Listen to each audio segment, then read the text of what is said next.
Hey everybody, Justin with Lucky 8 Off-Road, and today we're going to talk about mounting your treads on your new Defender or your Discovery 5, basically any Land Rover product that is running the new style rack. For our trucks, we use the side-mounted kit. You can see it right here. The kit is awesome because when you're off-road and you need them, the treads are right there. You can grab them, you don't have to climb up on the car. The downside is it adds height to the vehicle, makes it difficult for it to get inside the garage, and then you got to leave your car out or leave your treads on it. It's a whole thing. I get it. So we've come up with a flat pack, and what the flat pack does is allow you to mount your treads flat on top of the roof rack, but still have the quick disconnects. You can pop it off real easy, and if you got a Lucky 8 ladder, you can just jump up the back and grab them. So I know, stop yammering and yammering. Run the intro, I'll meet you up on the roof and we'll show you how to install it.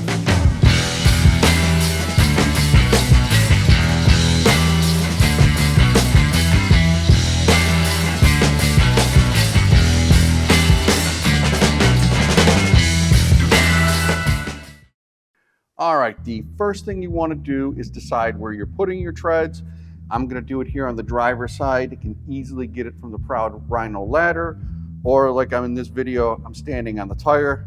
I can easily get to them. You're going to look at your alignment in the center of these treads. Bunch of holes. We're going to utilize this back one right here on this rubber strip. If you pull it up, you'll be able to drop the pieces in. And then I measured it out here.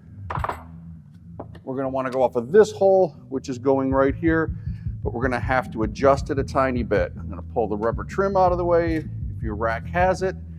It is a tamper-proof T30. We'll loosen that up, and then the rail will move. If you don't care, you can just adjust it on one side. It's going to make me nuts, so I'm going to go over there and evenly adjust it. We'll get the roof rails in place. Then I'll bring the camera in and I'll show you exactly how the hardware kit goes in. Okay, now that we have the roof rails exactly where we want them, I'm putting the treads nice and even.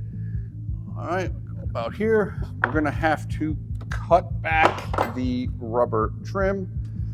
So what I'm gonna do is fold it. I'm gonna fold it, put the hardware in. Once we lock the hardware down, I'll know exactly where I'm gonna trim the rubber trim.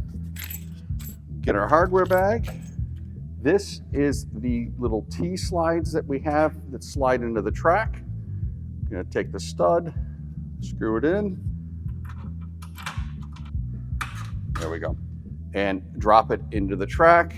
I'm gonna do the same thing back here. Get this out of the way. Next up is gonna be a washer.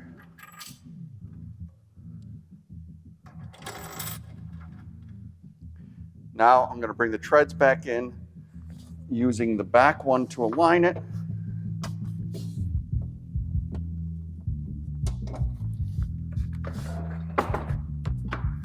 And the front.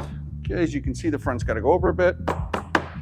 Oh, tighten that stud up too much. There we go. I'll wiggle everything in place and then I'll bring the camera in so you can see where it goes up top now. With the studs in place, I like to tighten them down. You don't have to go crazy. I just want it to snug up there. And what we're going to do is we're going to get the washer, which is already on. Then we're going to have the lock washer. And after that is the nut. We're going to put those on, tighten it down. You need it snug. You don't want to go crazy. You end up just crushing into the rack. So tighten that down to a reasonable amount. Then figure out where you're going to cut your rubber trim. I'm going to cut mine there and then put the other piece in on the other side. I'll show you what it looks like when it's done. With everything in place and tightened down, it should look like that. Next up, let's set the treads in place.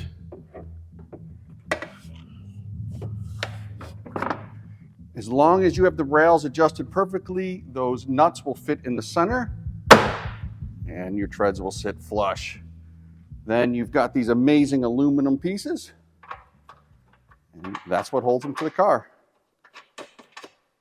tighten them up, and away you go. There you have it. Super easy install, and now you can get in the garage. All right, I'll see you on the next one.